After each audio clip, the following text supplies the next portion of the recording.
conosco nessa manhã, Pai. Nos traz a revelação, o entendimento.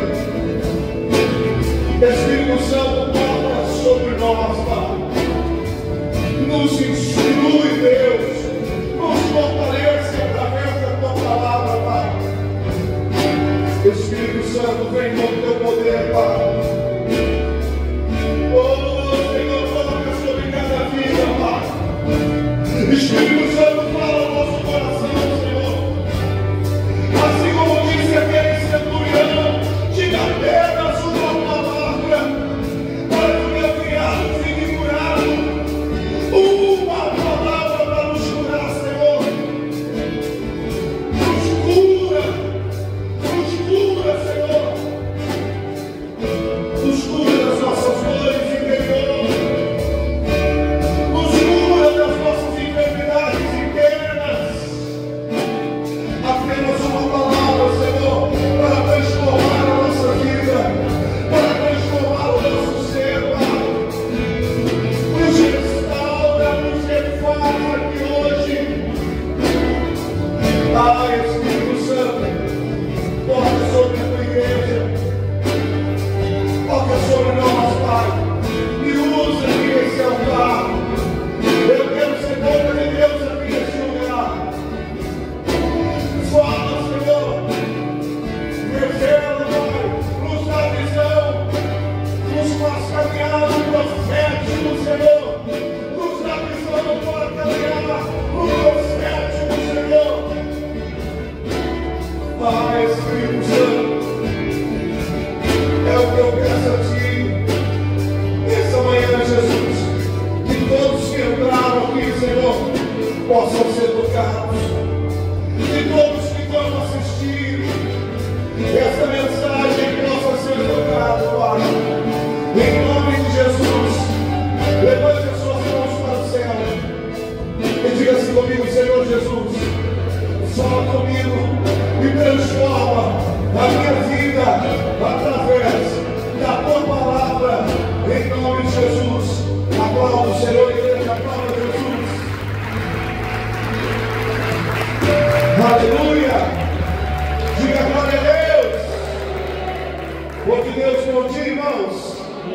Pode se assentar, sejam todos bem-vindos à casa de Deus. Até aqui o Senhor nos ajudou e por isso estamos felizes, amém, irmãos? Conseguimos chegar à última Santa Ceia do ano, amém, irmãos?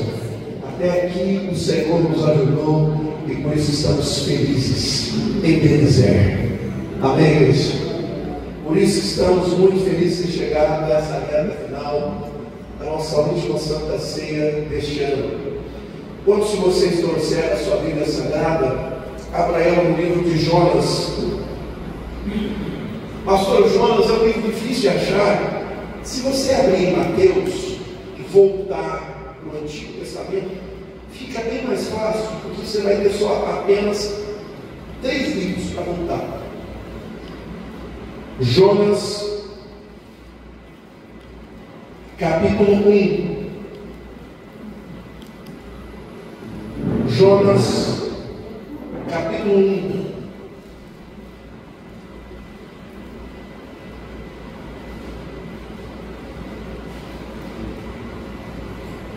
O tema da nossa mensagem dessa manhã é: aprenda com os erros de Jonas. Aprenda com os erros de quem? Aprenda. Será muito necessário que você aprenda com esses erros.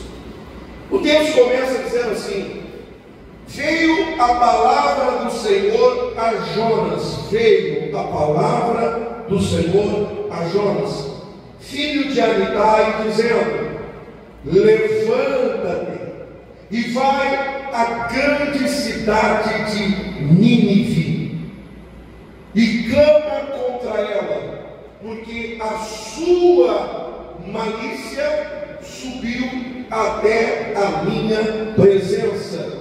Versículo 3: porém Jonas se levantou para fugir da presença do Senhor para Tarsis. Descendo, a Jope, achou um navio que ia para Tarsis. Pagou, pois, sua passagem e desceu para dentro dele, para ir com eles para Tarsis, para longe da presença de quem?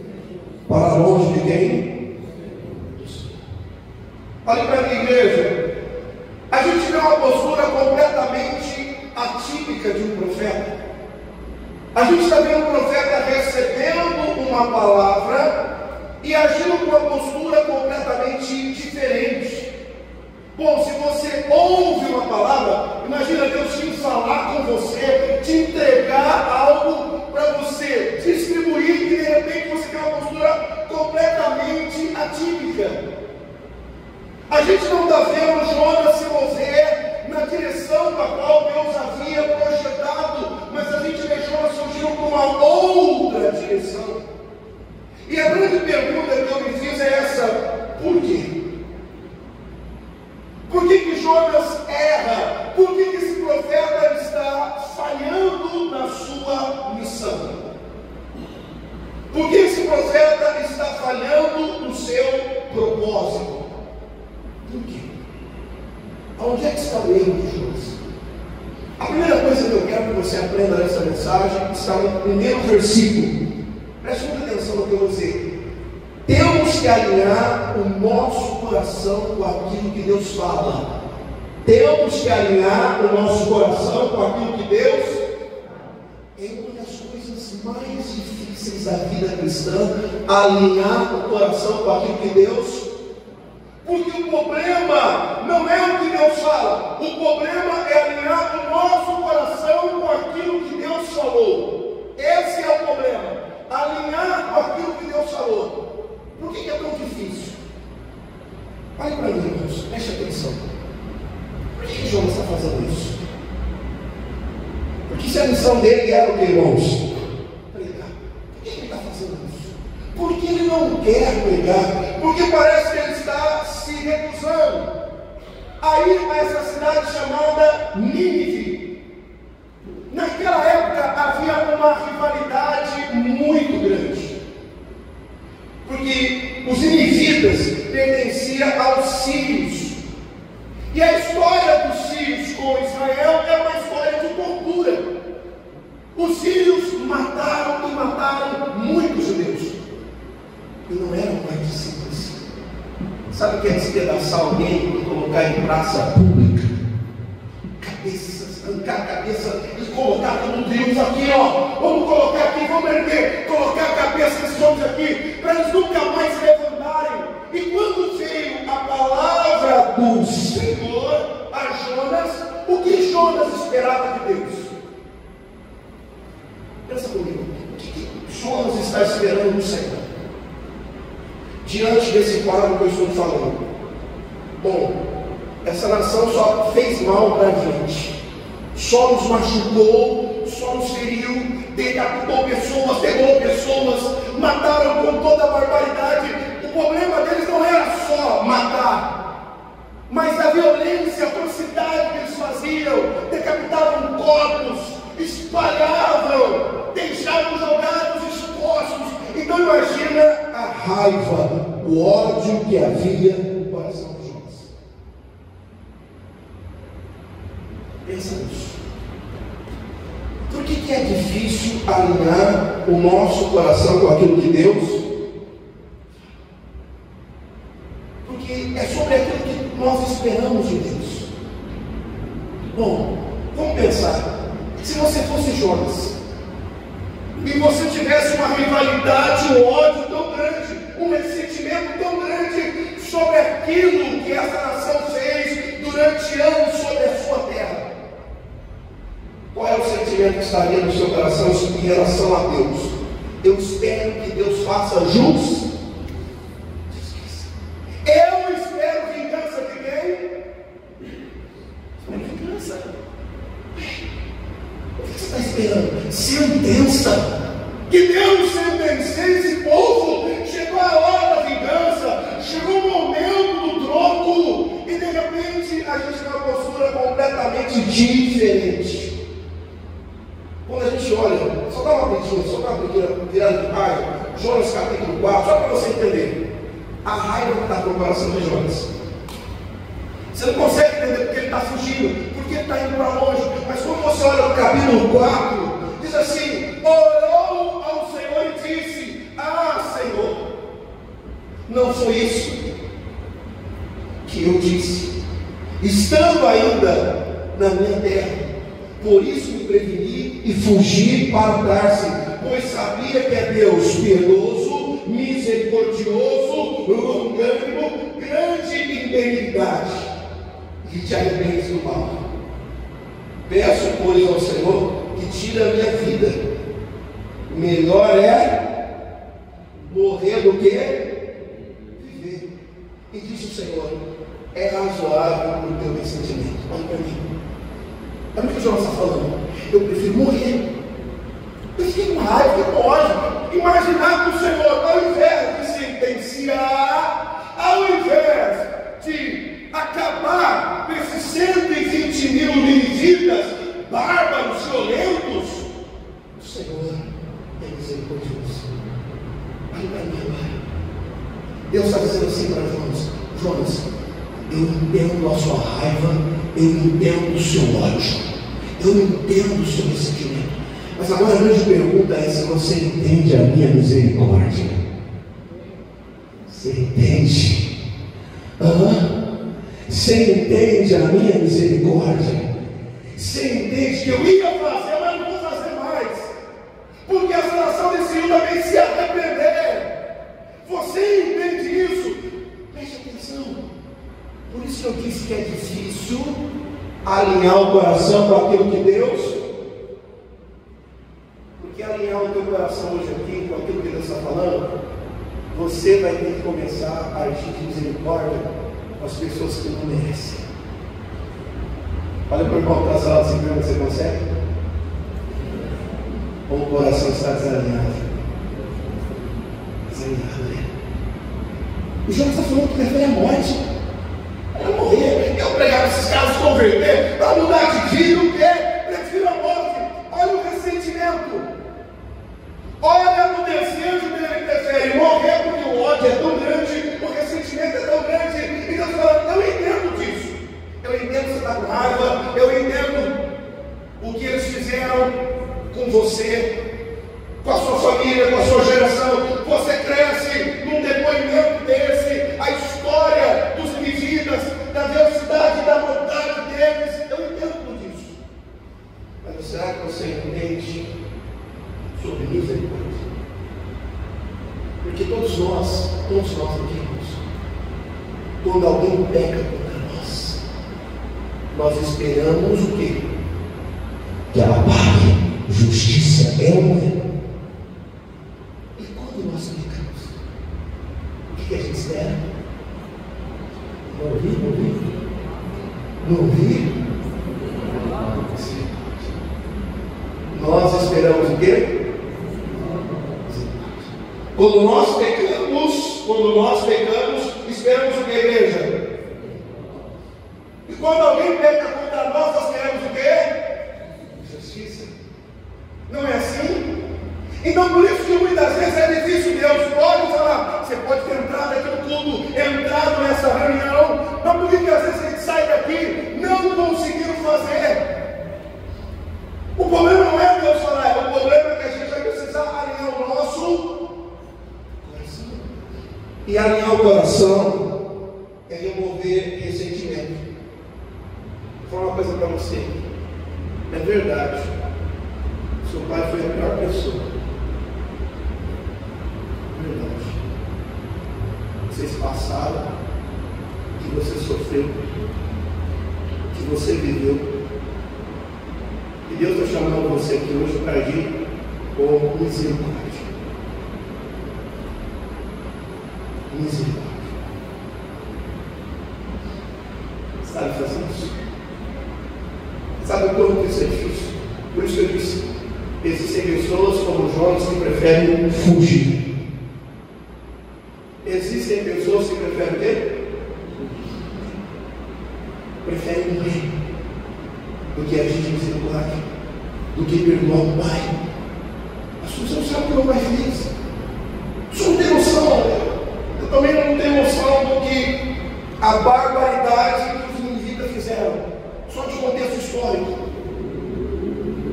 Eu não tenho noção quantas pessoas foram marginalizadas dentro da sua própria casa, sofreram dentro da sua própria casa. Abandono, distanciamento. E de repente Deus falou assim: olha, vai agora e leva misericórdia. Leva misericórdia. Ele não merece. Ela não merece. Mas se você fugir, você está fora do plano de Deus. E a grande pergunta nessa manhã é: até quando você vai fugir dos seus inimigos?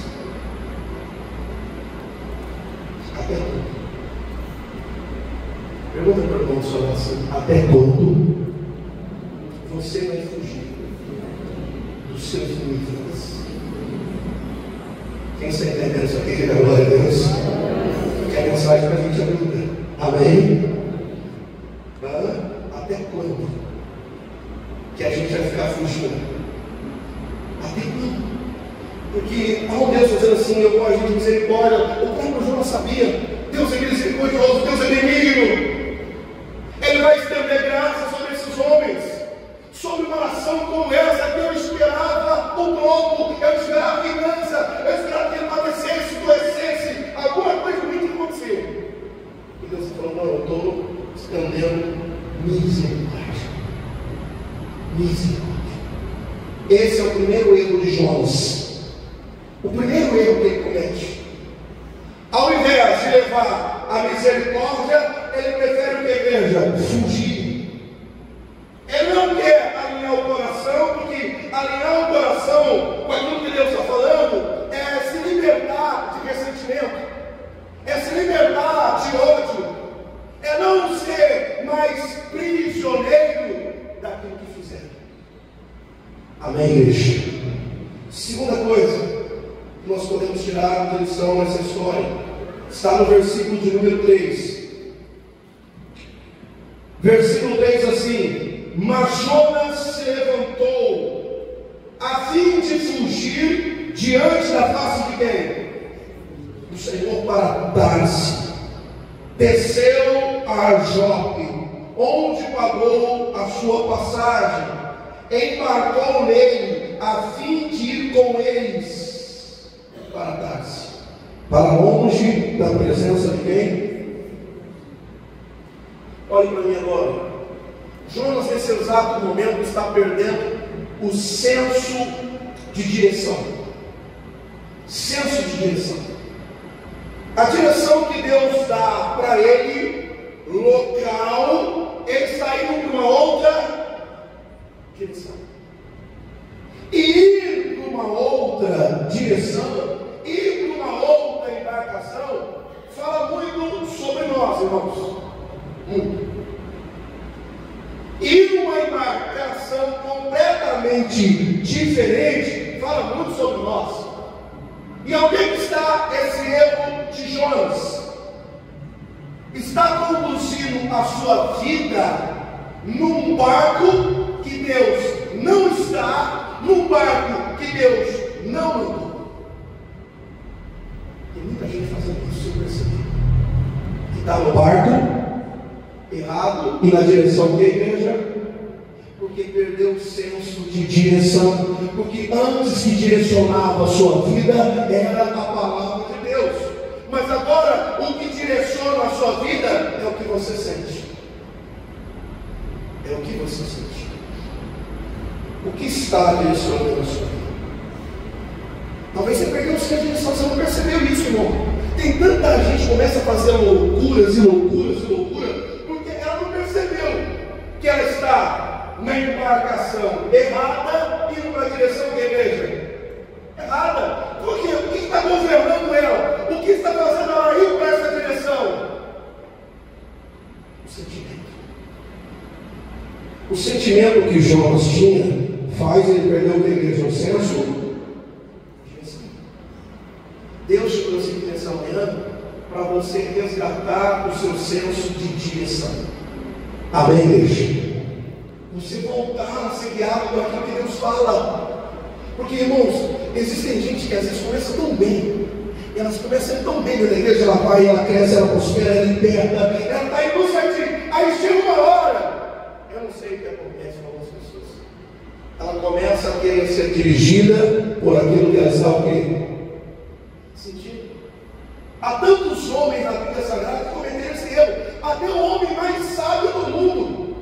Salomão diz assim, olha o que Salomão diz em um dos seus escritos: tudo o que os meus olhos cobiçou, Deus não os neguei. Claro, eu queria Deus, eu fiz. O que meus olhos cobiçavam, e é algo que eu deveria ter mudado, a cobiça dos seus olhos. Eu lutava contra a cobiça dos seus olhos. Aí a gente olha para a vida de Salomão, mesmo seu homem muito sábio, estando na direção do que igreja? A direção. Então pare para analisar a direção que você está indo. Tem a ver com aquilo que Deus está falando? Ou tem a ver com aquilo que você está sentindo? Porque isso aqui é o que desgoverna a nossa vida.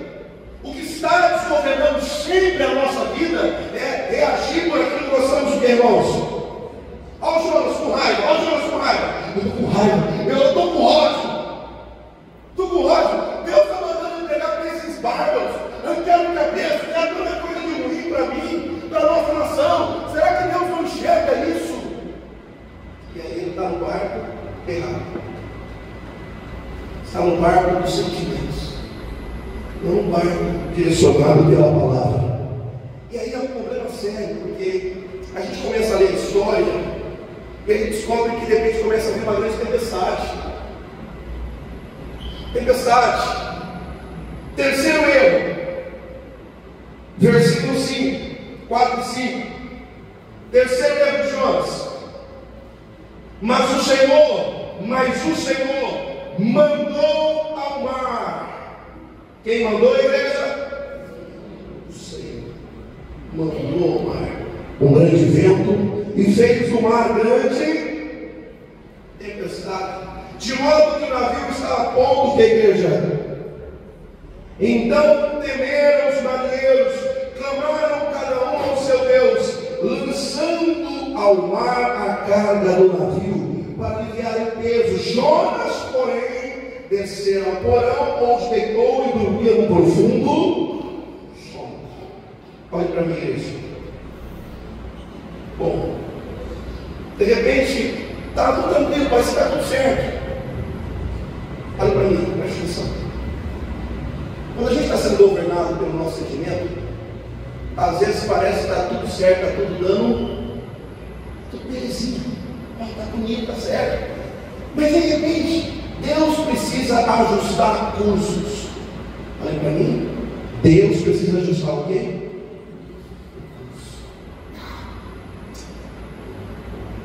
Está vendo essa tempestade? Você está perguntando por que essa tempestade? Por que essa tribulação? Por que eu estou passando por isso, pastor? Deus está alinhando o curso da sua vida. Amém? Olha para o irmão da sua vida e para esse irmão. Essa tempestade é porque Deus está alinhando o curso do seu barco.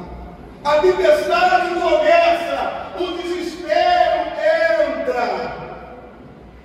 Agora preste atenção no que eu vou falar. Jonas deixa de ser um agente de bênção, agora para ser o causador do sofrimento. Jonas era um profeta, um agente de bênção. Você é uma serva de Deus, servo de Deus, você é um agente de bênção. Mas por estar numa embarcação completamente errada, irmãos, e é o que eu vejo muitas vezes acontecendo na igreja. A família toda começa a perecer, as coisas começam a dar errado, sabe por quê? Porque você era aquela pessoa que você queria orar para buscar, você era um agente de bênção naquela casa. Você parou. Você é o agente de bênção da sua casa. Diga glória a Deus. Diga para o irmão, você é o agente de bênção na sua casa. Você é esse agente. Só que Jonas, ao invés de ser agente de bênção, ele passa a ser a causa do sofrimento. Se Jonas não tivesse entrado não tinha tempestade, não precisava Deus arrumar curso nenhum, não precisava Deus sacudir o arco de ninguém. Não precisava. Então para analisar que você precisa ser um agente de bênção. Parar de ser a causa do sofrimento. Porque quando a gente continuar na desobediência, Deus precisa arrumar curso. Dói. Dói porque tem perda de carne. Dói porque tem que aliviar o peso da angústia. Que perdas. E a gente começa a perder muita coisa na vida. Por que eu perdi essa proposta? Por que eu perdi essa situação? Porque isso, porque aquilo. E aí a pessoa não percebe ainda. Aí a gente usa aquelas parafraseando, né? Tem coisas que não era para acontecer. Deus sabe todas as. Verdade, Deus sabe todas as coisas. Só quem não sabe é você. Você está fora do curso. Quem não sabe é você. Quem não entendeu ainda é você. Então quando a gente olha para essa mensagem, o que a gente começa a enxergar? Qual é o erro de Jonas? Deixar de ser um agente de bênção, trazendo tempestade, prejuízo, desconforto e perda. Então se avalie o quanto Deus quer te usar, irmãos. O quanto Deus quer te usar. E olha só, ao invés de ele ser agora usado para ser um agente de bênção, agora ele está sendo usado de outra forma. Está trazendo sofrimento e prejuízo. Então, para analisar isso. Quarto ponto. A Bíblia fala aqui no final do versículo 5, nós lemos que Jonas desce e dormia no profundo. É interessante porque tem um momento que os homens falam assim do barco: como é que pode alguém dormir num momento como? Ele está aqui jogando carga do barco, gritando, desespero, né? Eu não sei se você já assistiu o Discovery Channel. Tem um quadro que eles chamam de pesca mortal. Eu gosto de assistir, porque é aquelas pescas em alto mar de caranguejo. Eles pescam caranguejo, já viu? E eles, quando eles pegam umas tempestades, irmãos, e os barcos dos caras aqueles barcos giga mesmo, gigante. E aquelas ondas assim, você fala, meu Deus do céu, aquela levanta, e meio agarrado, meio amarra a corda, para não cair. Então imagina como é que pode um cara desse dormir num momento como pessoas hoje, irmãos, acontece o mesmo problema que Jonas. Por que Jonas está nesse momento dormindo? Pastor, pequena explicação. Indiferença. Por que Jonas está dormindo? Por causa da a indiferença. É aquela pessoa que não liga, não se importa, não tem interesse. Não liga. Ajuda, ajuda, ajuda! Estamos aqui nessa luta, ajuda! Isso não me diz respeito. Não tem nada a ver. Isso é problema deles, não é meu. Quantas pessoas, irmãos, que caem nisso, nesse sentimento da indiferença? Que não liga. Não liga. Não liga. É doloroso isso. Há uma canção secular muito antiga, acho que muitas pessoas devem ter ouvido, tem sucesso, de Zezé de Camargo e Luciano. Ele fala assim: é a sua indiferença que me marca. Que é a canção que fala sobre um casal, que a mulher está agindo com indiferença. E essa canção ele fala: é a sua indiferença que me marca. A indiferença ela marca. E às vezes a gente sem perceber começa a agir assim no casamento. A esposa não liga, o marido também não. Ela não faz questão, eu também não vou fazer. Ela não me procura, eu também não vou. Ele não liga, eu também não vou ligar. Ele não manda mensagem, eu também não vou mandar. Ele não se preocupa, eu também não vou me preocupar. E a diferença começa a acontecer. Não é o que Jonas está apresentando para nós? Uma insensibilidade, um coração petrificado. Mas todo mundo está perdendo alguma coisa, todo mundo está desesperado tentando se salvar. O barco está afundando, gente. Agora, vamos fazer alguma coisa ali. E o Jonas não faz absolutamente.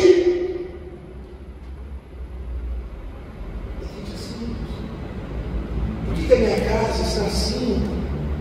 Sem você perceber, entrou esse sentimento de indiferença.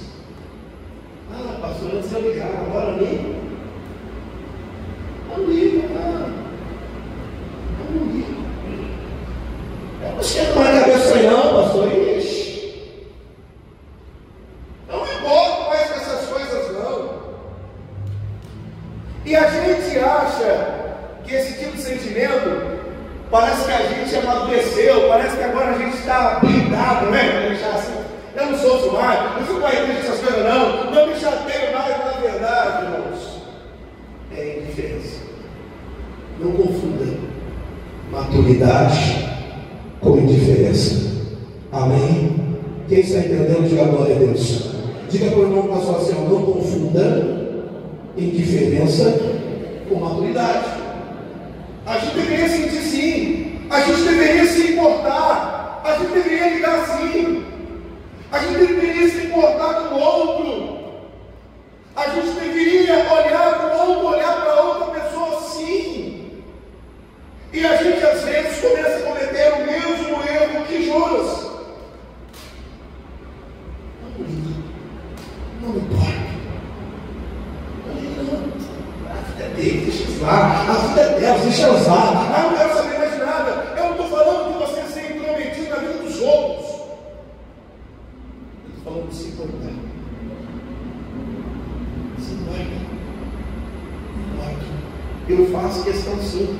Mas você não liga? Não, eu ligo sim, você sempre não liga. Eu ligo. Mas você não liga, você não se importa? Não, eu importo sim. Deixa claro que você se importa.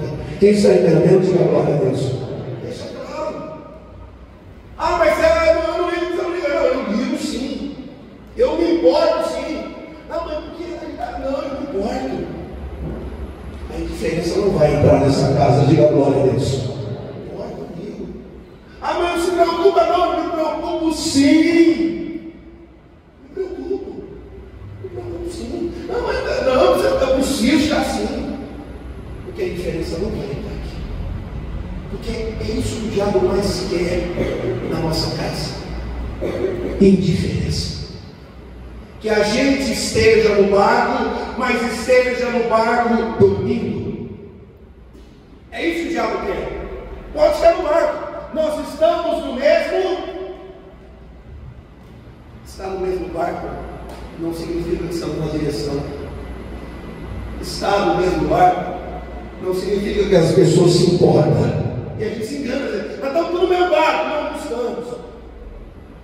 Só estamos aqui na conotação presença. Estamos juntos aqui no mesmo lugar, mas o sentido, o valor, completamente diferente. E coloca no teu coração aqui, para fechar a mensagem. Último erro de Jonas, versículo 6. Versículo 6 diz assim. Eu falei 6. Falei 6? Mas é o 9. Está com a cabeça. É o 9. O 9 diz assim. Todo mundo começou. Versículo 9. Respondeu ele: sou hebreu e temo ao Deus do céu, que fez o mar e... Então os homens se encheram de grande o quê? Temor. Olhe para mim, irmãos, olhe para mim. Deixa eu parafrasear aqui com vocês, para vocês poderem entender. O Jonas estava dormindo, e todo mundo falou assim: cara, que estranho, esse cara dormindo, está aqui, né? ditado popular, a gíria popular, o bicho está pegando, e o cara está como? Está dormindo. Quem é você? Da onde você veio? Qual é o seu propósito? Fala para nós. Aí o Jonas se revela, porque até no entanto ninguém sabia. Esse camarada aí, quem é esse cara? Porque é o único cara que está se comportando de maneira indiferente. E ele fala uma coisa que chama muita atenção. Eu sou o quê? Eu sou o quê? Eu temo ao.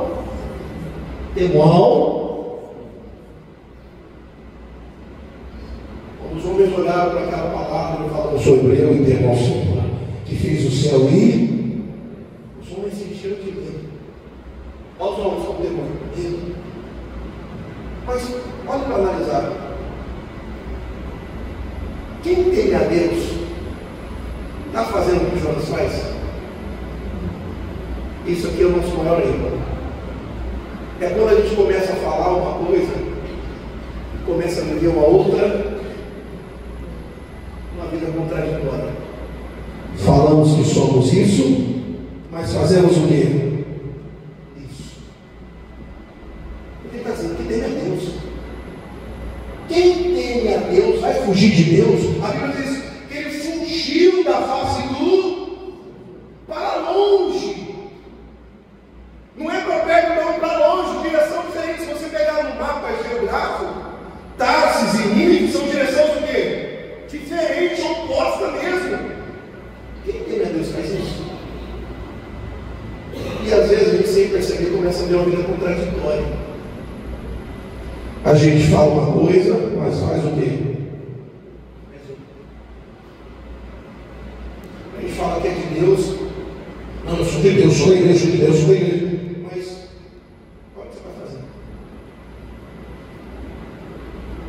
Contradizendo tudo. E é por isso que muitas vezes, irmão, as pessoas que estão perto, elas fazem essa autoanálise de nós. Nós estamos rodeados de uma tão grande nuvem do que a igreja. Isso é terrível isso. Não é fácil não é fácil mandar boa semana, não é difícil.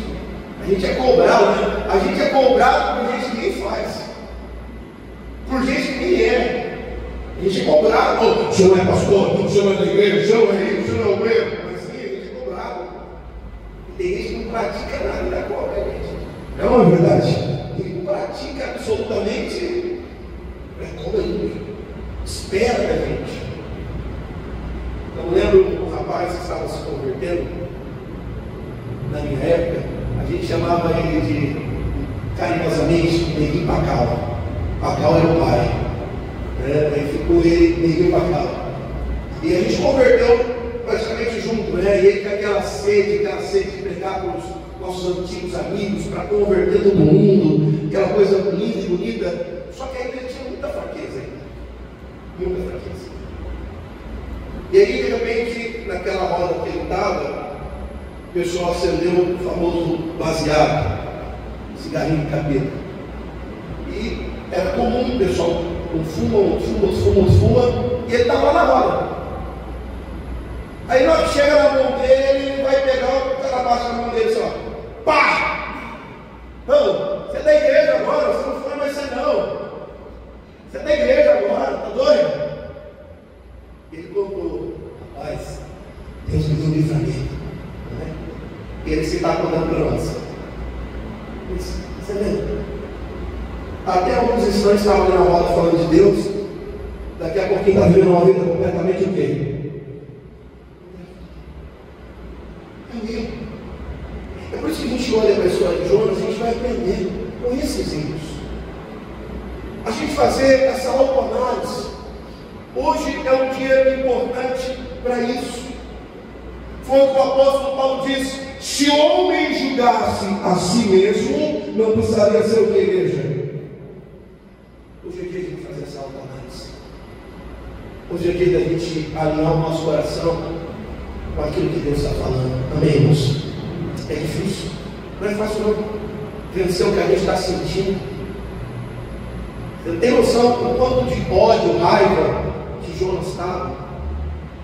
E Deus falou assim: olha, eu entendo a sua raiva, eu entendo o seu ódio. E aí Jonas pega no sono. Ó, Jonas pega no quê? Aí Deus vai e cria uma árvore para fazer de sombra para quem? Para Jonas. E Jonas fica feliz lá debaixo agora de uma sombra dormindo. O mesmo Deus que criou aquela árvore, o mesmo Deus agora retira a árvore. E aí aquele sol escaldante na cabeça dele, aquele sol fritante. Ele está com raiva, né? Poxa, ele seu árvore morreu, ele tem aquela auto-misericórdia da árvore. Pega da árvore, essa árvore morreu, estava aqui, levantou. E aí vem a palavra na mão: Senhor. Jonas, olha a sua misericórdia como uma planta que tão facilmente o que? Perece. Eu criei e eu assim. Agora, por que você não pode agir de misericórdia, age de misericórdia com esses homens que sabem pensar, que sabem falar? Por que você não faz isso? Você pode fazer. Se você se compadece de uma planta, por que não se compadecer de Nínive? É isso que eu quero que você entenda aqui hoje, irmãos. Aí no teu coração, porque você vai precisar ser misericordioso com quem não merece misericórdia. Amém? Não merece, meu pai não merece, pastor fulano não merece, o meu pai não merece, minha mãe não merece, é verdade, sua mãe te abandonou, te deixou, foi embora, é verdade. Talvez ela possa ter sido a pior mãe do mundo, tem toda razão, mas você entende a misericórdia de Deus? Se Deus está pedindo para você agir misericórdia, então haja misericórdia, porque é bíblico também, na mesma medida que medir será o que a igreja.